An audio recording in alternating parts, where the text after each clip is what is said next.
Pour combler son déficit de production en riz qui avoisine les 1,5 million de tonnes, la Côte d'Ivoire importe chaque année pour 350 milliards de francs CFA. Des dépenses lourdes que le gouvernement cherche à éviter avec la mise en œuvre de sa stratégie nationale 2020-2030. Stratégie qui préconise des variétés de riz à fort rendement et l'emploi de fertilisants adaptés. Voilà qui justifie cet accord tripartite entre le ministère de la Promotion de la Riziculture et les deux firmes internationales. Nous venons à cette table pour apporter aux riziculteurs ivoiriens des engrais spécialisés pour le riz, qu'ils soient en culture irriguée ou en culture pluviale. Mais au-delà de ces engrais que nous pouvons mettre à la disposition de ces riziculteurs et du ministère, nous venons avec du conseil et de la connaissance que nous sommes prêts à mettre à la disposition des leaders de poules et des riziculteurs en Côte d'Ivoire. Des engrais de qualité à mettre à la disposition des paysans en vue de compenser la perte des éléments nutritifs des terres, mais surtout une assistance technique en matière de suivi des itinéraires. Nous souhaitons également accompagner les agriculteurs. C'est pour nous essentiel, en les formant à la connaissance de nos produits, en les formant à l'utilisation de nos produits, aux bonnes pratiques agricoles, pour leur permettre d'utiliser les bons produits aux bonnes doses et au bon moment.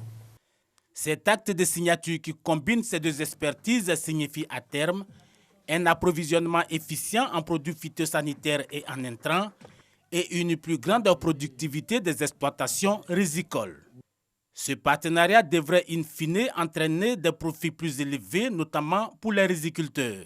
Cet acte est très important pour la Côte d'Ivoire parce qu'aujourd'hui, l'objectif que nous avons avec la nouvelle stratégie, il s'agit de passer d'une riziculture traditionnelle à une riziculture moderne, rentable, durable et respectueuse de l'environnement. En densifiant son offre en matière de production de céréales, il s'agit pour l'Afrique et donc pour la Côte d'Ivoire de régler cette question devenue forcément anxiogène. Comment nourrir les 10 milliards d'individus que comptera le monde en 2040?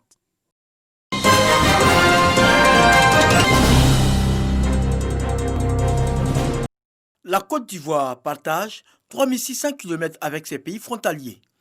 Des campements et villages sont confrontés à des difficultés de communication sécuritaire et même infrastructurelles, compliquant ainsi la vie des populations aux frontières ivoiriennes. En vue de trouver une solution, la Commission nationale des frontières de la Côte d'Ivoire, CNFCI, initie une rencontre avec les acteurs concernés sur l'utilisation des fréquences aux frontières terrestres ivoiriennes.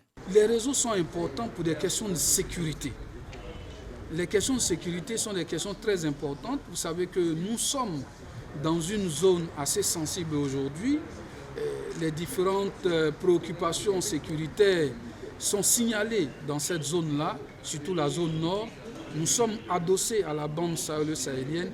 Donc il est important pour nous que les populations, que tous les acteurs frontaliers aient accès à la téléphonie, puissent échanger, puissent communiquer avec les parents, puissent communiquer avec les services de l'État.